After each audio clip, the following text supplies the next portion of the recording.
Okay, hello everyone. This is me, Josh, and welcome to I think this is the 10th episode of creating your end-to-end crypto forecaster. In this episode, ang goal naman natin is to orchestrate our data pipeline. So as we can see here, gumagana na yung pipeline natin, and based on our previous episode, pinapatakbo lang natin siya manually. So to do that, we just simply need to run python app.py, tapos yung parameter natin, which could be coins underscore list, or pwede rin yung market chart. So that's how we run the pipeline now.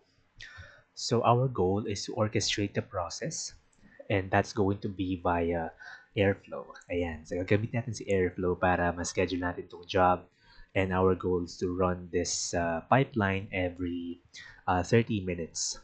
Alright.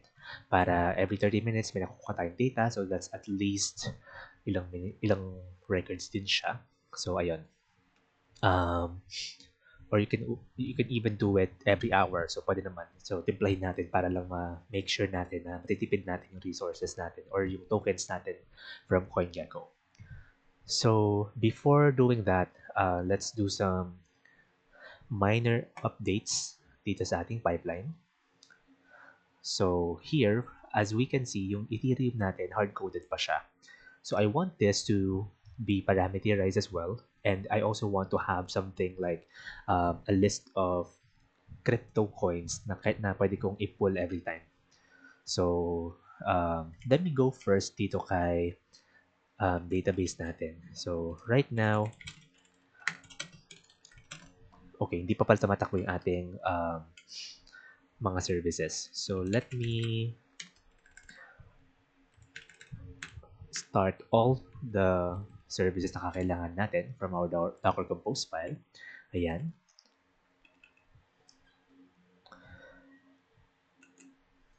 Okay, so let's go. Let's get in there.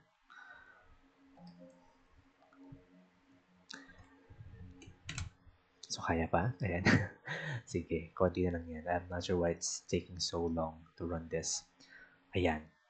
So ngayon, if I run Docker PS, I already have all the services needed.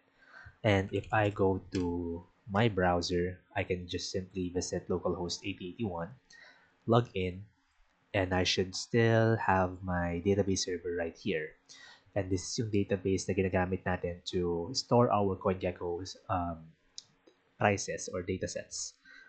And if I run my query, select star from coins list tayo, where name like bit. I think the ID of Bitcoin is also Bitcoin naman. So let's just double check. I think di siya lumalabas dito.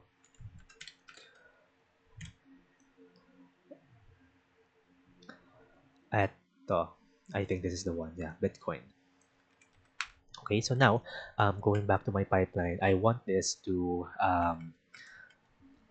be parameterized, itong coin ID na to, para every time na papatakbuhin natin yung pipeline, you just have that list of coins that you're scraping every time.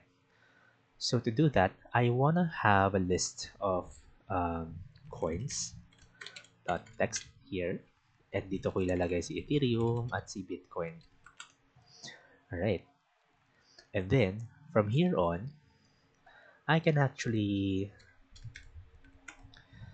open this file, coins.text as FP. I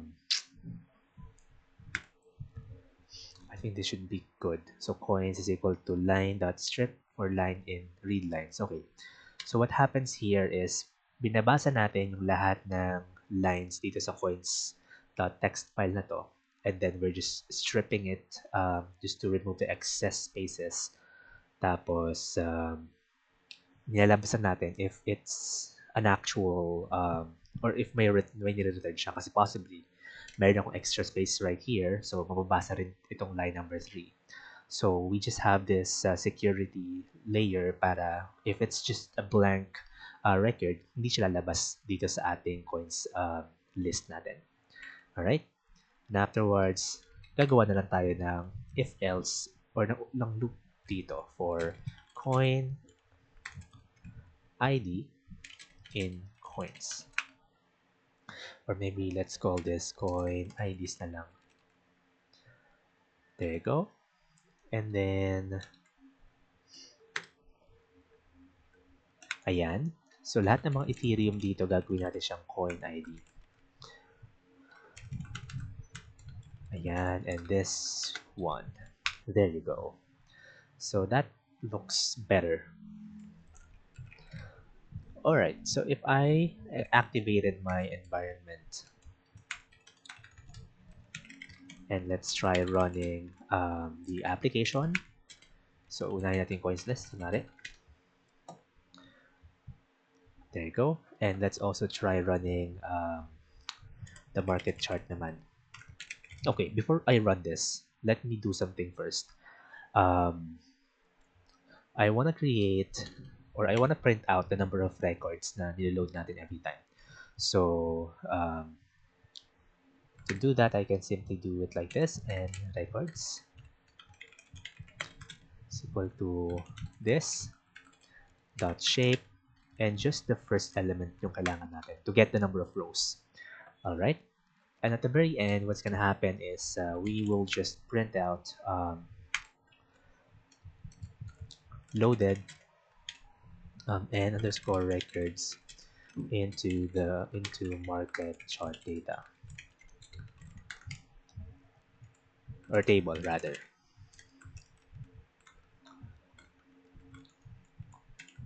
O tapos ilagay na rin natin dito yung coin ID natin. Okay. There you go. So every time na pinapatakbo natin siya, we are printing out the number of rows that have been loaded to the database.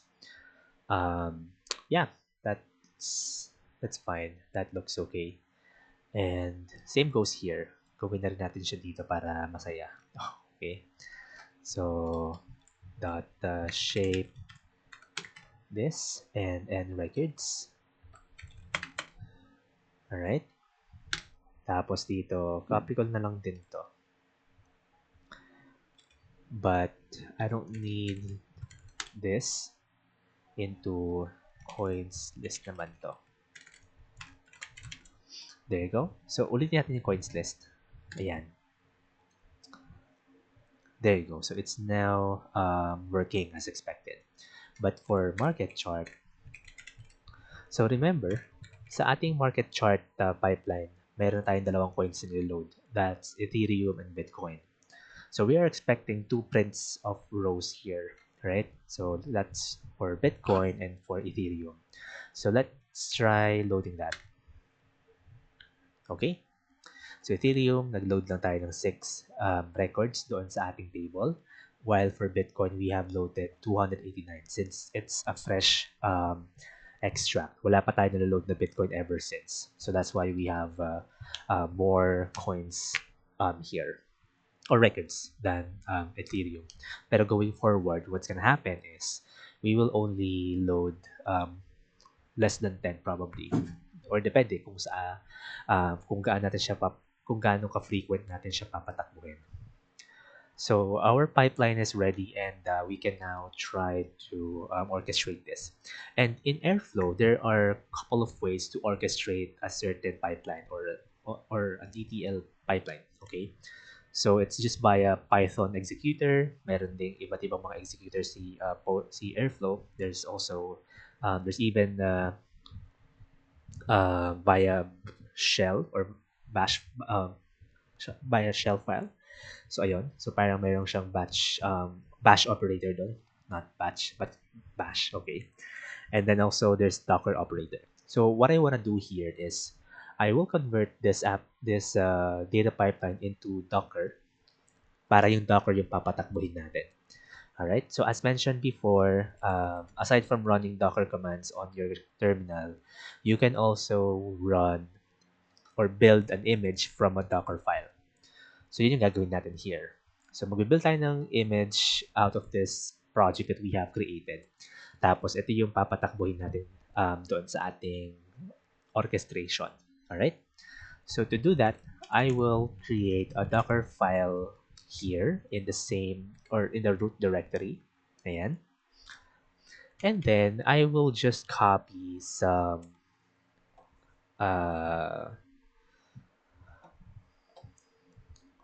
some lines dito sa kabilang window. Ayan. And I'll go through each line one by one para makita natin kung ano yung nangyayari. Alright? So here, in the Docker file, as what we've been doing in the past episodes, we can actually download or pull images, right? And those images can consist of certain applications or software na ginagamit natin. In our case, we're pulling the Python 3.11 Docker image. So this Docker image already consists the basic configurations na kailangan natin for Python development. Alright? So, meron na tayong Python install dito. Unlike kapag magsisimula ka sa, let's say, Ubuntu na system. So, mag-run ka muna ng Ubuntu image, tapos mag-install ka ng Python. Here, it's already been installed. So, ginagamit na lang natin yung actual image na Python na yun. Alright? There. And this is a command called working directory. So since we are running this on an Ubuntu or on a Unix system, ito yung pinaka root directory na gagamitin or kung saan natin ilalagay lahat ng mga project files natin dito. Alright? So aside from creating the directory, we're also switching to this directory. Alright? And then I actually added this line kasi for Psycho PG2, when you're installing it on Windows, so there won't be any issues or problems. Pero kapag ka naka Unix-based system na tayo, there are some prerequisites na kailangan mo natin install. So these two, actually itong line lang na to, ito yung ginagamit natin to fix those dependencies issues that we have. Alright? And then now what's going to happen is we will copy a couple of files right here. So the first one is we are copying the requirements.txt file, which is the list of all the packages that we will need for this project.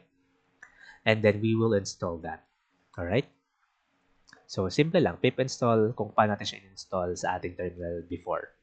But take note of the command that we're using here. So these are Docker commands. All right. So after that, after installing, and by the way, ang ginagawa dito ni Docker is it keeps it or everything that we are installing right now on this section nakacache siya, right? So hindi na siya, so parang kapag nirun ulit natin to or binild ulit natin tong etong Docker file na to later on, hindi na natin siya kailangang i-install ulit. Alright? Unless we did some changes sa ating file. So mamaya papakita ko siya sa inyo. And then this line, it still copies files from our folder. And this time we are copying the crypto scraper package that we built. Ito siya. Alright. Tapos kinakopy natin yung app.py natin. And let's also include yung coins.txt. Kasi ito yung magiging list of all coins na kailangan natin i-load.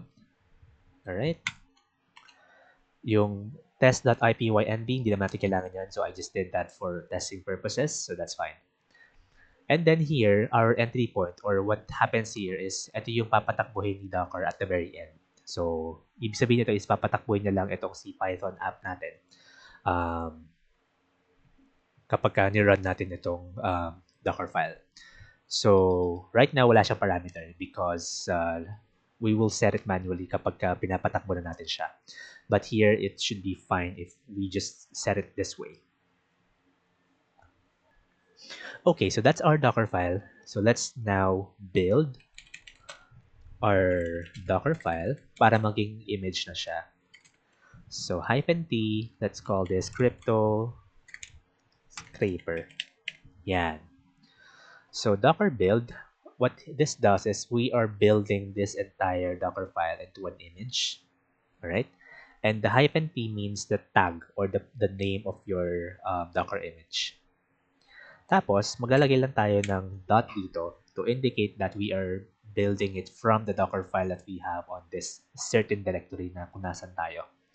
So, kapag pinatakbo ko siya, it will run the entire process. Okay? So, ngayon, medyo mabilis siya kasi na-i-run ko na siya before. Pero if you look at the logs, yan. So, nakita natin dito na yung 1:8, ito yung kung saan tayo nagpo-pull ng Python library, ng Python image natin. So if you're first time running this command, or if it's your first time running this command, you will probably spend some time on this step. And then here, as you can see, naka-cache na itong work directory ko kasi I've already run this before. Pero if it's your first time running this, you will probably take some time on these steps. Kagaya dito sa cache, sa 3/8 or step number 3 natin sa installation ng mga dependencies.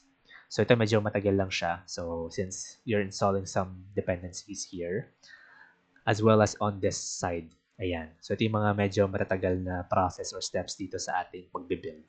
Kasi ang ginagawa ni Docker is ini-install niya itong mga dependencies natin, itong lib pq dev and gcc package doon sa environment kung saan natin siya pinapatakbo. And afterwards, papatakbohin niya or install naman na yung mga kakailanganin nating packages sa Python.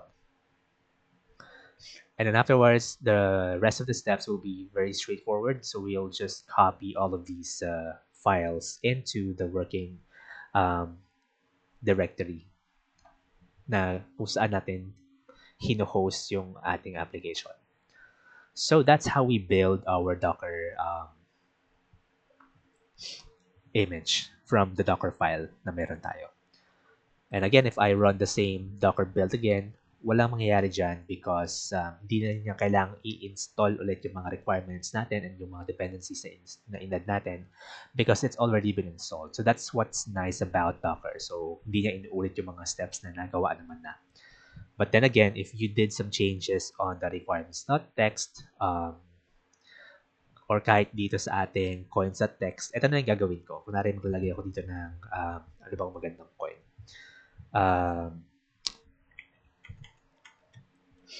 Kunwari, si Odog na lang. Kapag nilagay ko siya dyan, and if I build it, ayan. So nakikita natin dito na kinapi ulit niya si coins.txt. Unlike dito na naka-cache na siya. So Docker is capable of detecting the changes that happens to your files. Tapos kina-carry over niya yung mga changes na yun. Right? So let's build that again. Okay, cool. Alright, so we're done building the Docker image. And if you go back to your Docker desktop, pakita ko lang din. Go to the Images tab at makikita nyo rito that the Crypto Scraper image has been created here. So ngayon, ito na yung parang local image natin that we can execute. So to run this, so we will just be doing something muna. Alright, and I'll show you why it will not work right now. So I'll copy some command right here. Ayan.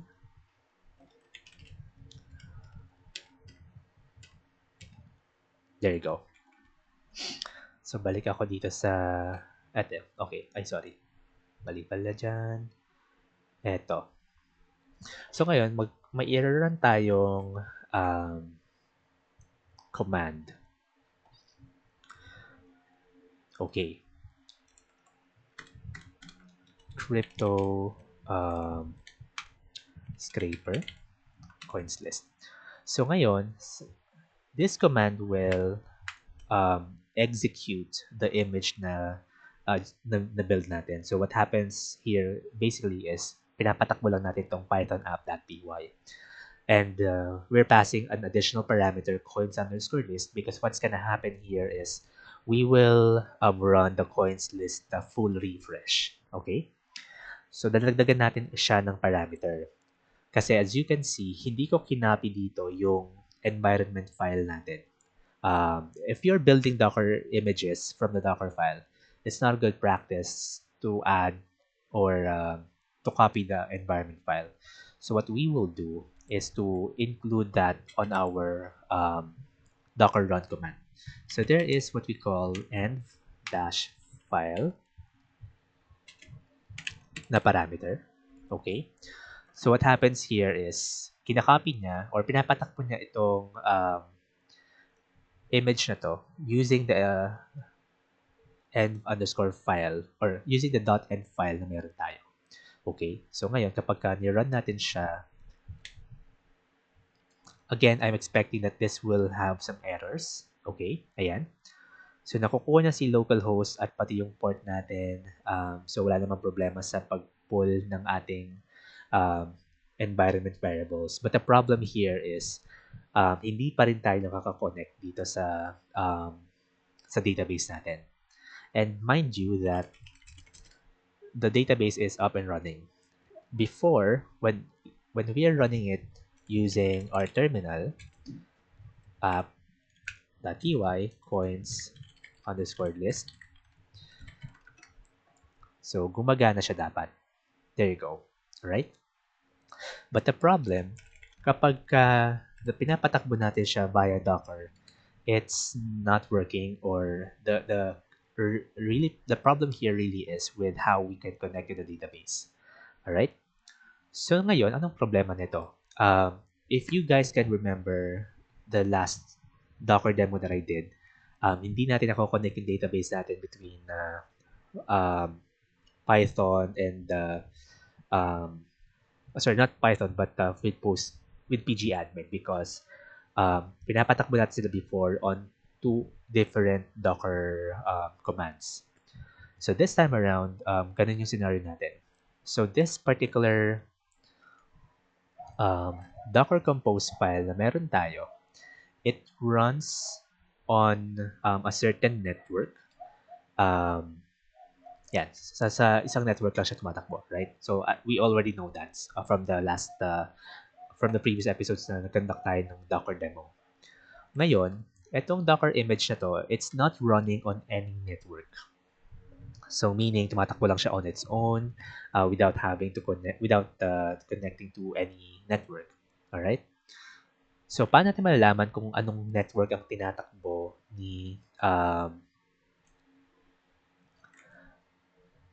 ng ating Docker image or ng ating Docker container? All right? So there's a command here that I want to show you. Okay? Alright, so there's a command that I want to show you.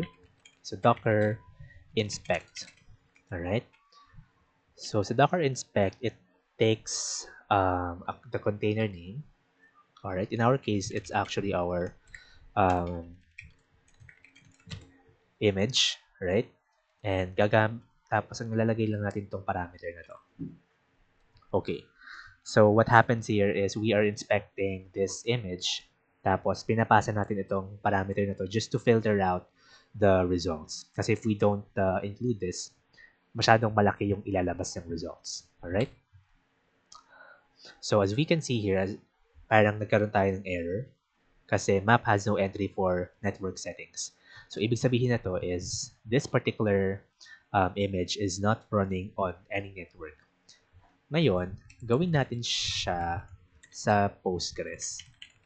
So this Postgres container is the container na pinapatakbo natin on this Docker Compose file. So it's container, actually let's try this, app-postgres1 pala. Yan. So ito yung container na pinapatakbo natin right now. So ngayon, kapag pinatakbo natin siya, as we can see here, there's some bunch of configuration about the network. And anong network siya tumatakbo? So just look at this very first key from the JSON result na binigay ng ating docker inspect command. So that's app underscore default. And to prove that, we can also look at the network ls, which contains or which shows us the list of all available networks. Ayan. So app underscore default. So our Docker Compose file is running on network called app underscore default. So that those are the facts that we have right now. So ngayon, anong gagawin natin? So this Docker file that we have just created, we can actually run it on a certain network. So i-clear ko muna siya. Ayan. So ito yung command natin that executed our coins underscore list pipeline. So we will just add network as our parameter. Tapos ipapasa lang natin yung app underscore default na network. Okay? So this should now run on the same network as our Postgre database na container. Pero this will still not work. And I'll show you why. So same error pa rin siya. That is because of the host that we are using. If we are using networks here, right, and if they're not really running on the same Docker Compose file, kailangan natin ibahin yung host name ng ating database. So let me switch this database host from localhost. Gawin natin siyang Postgres. Yan. Kasi 'di ba dito ito yung pangalan niya ito yung pangalan ng service natin. So that's what we want to get um, from here, right? Kasi right now we are manually assigning the host the network of this particular execution ng Docker image. So if I run this again, okay, it now worked. All right. So there. So that's how we can connect to the database. If we are running a separate Docker file from and when we're trying to connect that to um, a Docker Compose file na kung saan nandun yung database natin. So that's a bit tedious, right? And there's a lot of things that you have to really change. But don't you worry, guys. I just showed you this very dirty way of connecting multiple Docker containers and images para later on mas mapapadali natin yung buhay natin um, sa pag-establish ng isang buong project na to. So that's going to be our next step in this episode.